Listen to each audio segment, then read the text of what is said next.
He is an extremely popular person. He's an extremely popular spiritual leader.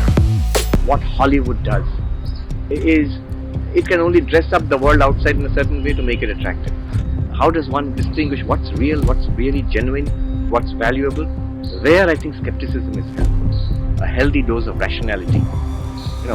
If somebody teaches me something, I would like to know, what tradition are you teaching from? What are the texts? I'd like to see those for myself. What's so hugely incredible about interacting with monks is that they completely purify you and put you in a state of Zen. And that's exactly what happened when I met Swami Sarvapriyananda Ji. Now, he's the head minister of the Vedanta Society of New York, and his first goal was to become a pilot. But his only goal was to find God. It was truly a privilege being able to meet him twice over the past few years and discussing topics of drugs, atheism, and the hard problem of consciousness is something that we can all take from. So please watch this video and like, share, and subscribe. Thank you.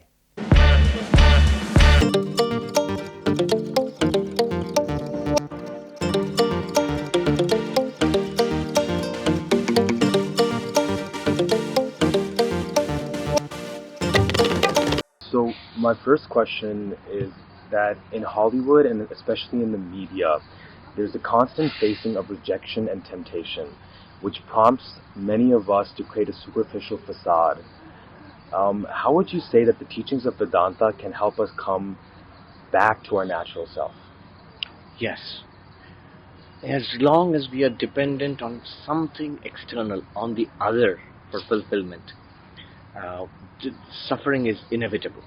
Because the other is constantly changing. Other means the world, people, events in the world, our own bodies, our own minds. They're constantly changing, and they're all limited. It's not the fault of the world that the world cannot satisfy us. The world is limited. It's not designed to give you infinite satisfaction. The real problem is we do not know who or what we are. Fulfillment is within. It's not outside. As long as we are dependent on other people for satisfaction, what happens is we want them to behave in a certain way. We have certain expectations of them. That's my mind. Most of it is something that's a layer I put on that other person, I project onto that other person. It's not really the other person's fault.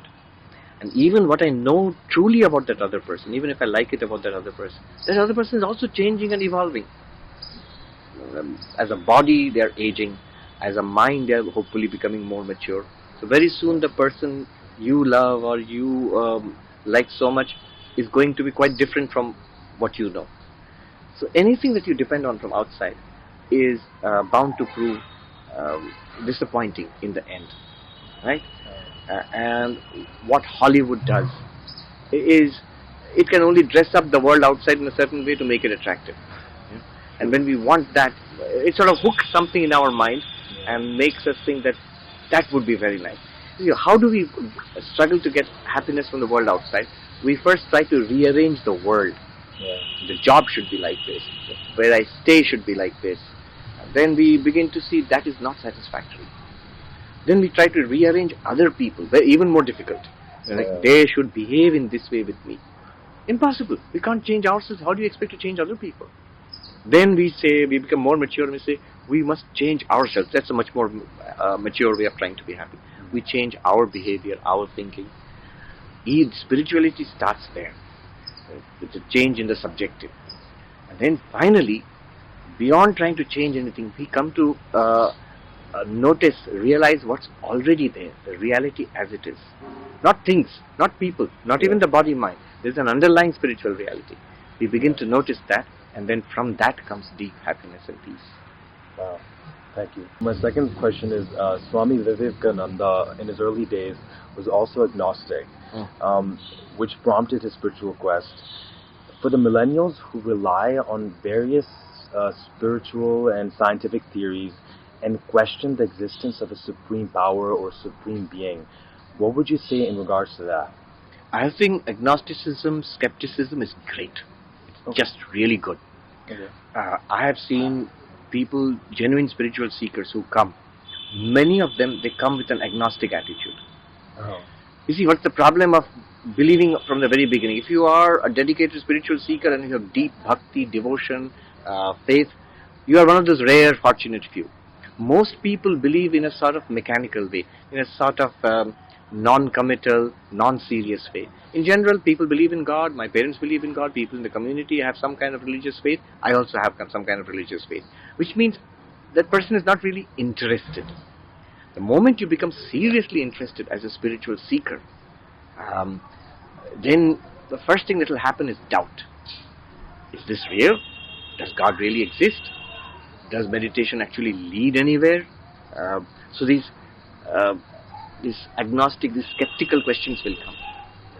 We've seen many people, especially young people coming to Vedanta, they start off as agnostics or even skeptics, but they're attracted because here we are not saying that you have to come with a belief. We are not forcing people to believe in something. You exist. We are asking people to look into your own existence, and we are providing a methodical, structured, a rational way of inquiry into our own existence. None of this really requires belief. Neither the path of self-inquiry in Vedanta, nor the path of yogic meditation, nor the path of selfless action. All of these, clearly, they are reasonable. They are supported by findings in positive psychology at least. And they are all immediately beneficial. You can see the benefit. It's only the path of devotion, bhakti, that you need to begin with belief from the very beginning, from the very start. So a healthy dose of skepticism is good. It brings it combined with spiritual seeking. So it brings you to spiritual life. It brings you to Vedanta, to spiritual inquiry.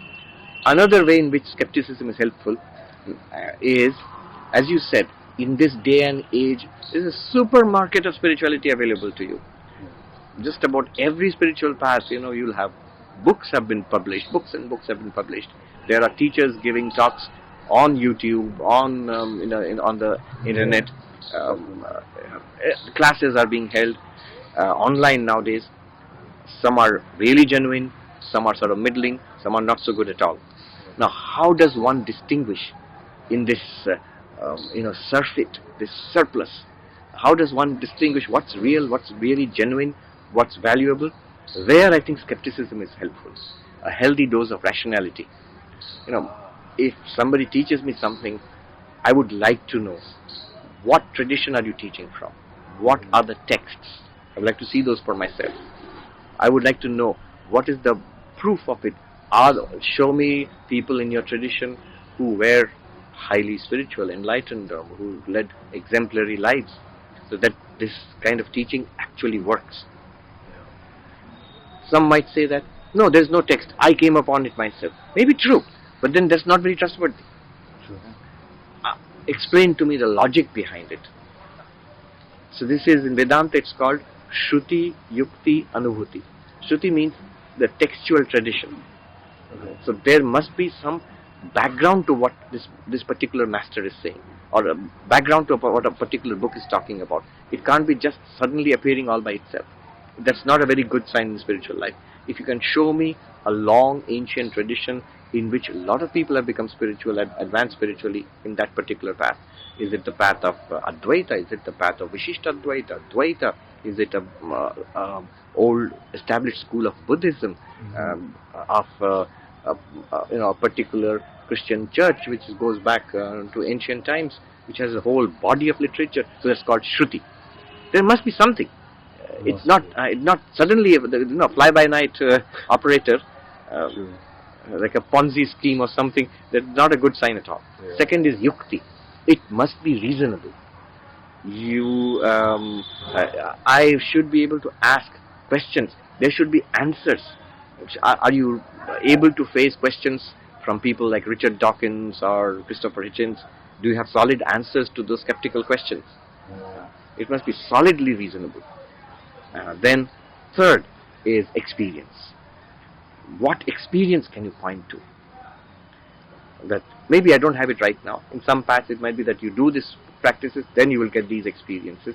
It will come in your life. Religion, Swami Vivekananda said, religion is not belief. Religion is realization. So these three things are very useful for a spiritual seeker. Shruti, that is the textual tradition. yukti, reasoning, rationality, and anubhuti, experience. Thank you. My last but not least question is that a lot of countries in the West are so-called, quote-unquote, advancing by making drugs like weed and marijuana legal. And so the youth are depending on it to find happiness, to find peace, at least what they think is happiness and peace. Can you tell us why that is not the path to eternal bliss and what actually is? Yes. From our perspective, we are beings of spirit, of consciousness. We are awareness. We are not matter. Matter, this physical world, even our bodies, is what appears to us in our awareness. So, the whole question is, are you a body with consciousness, or are you consciousness with a body?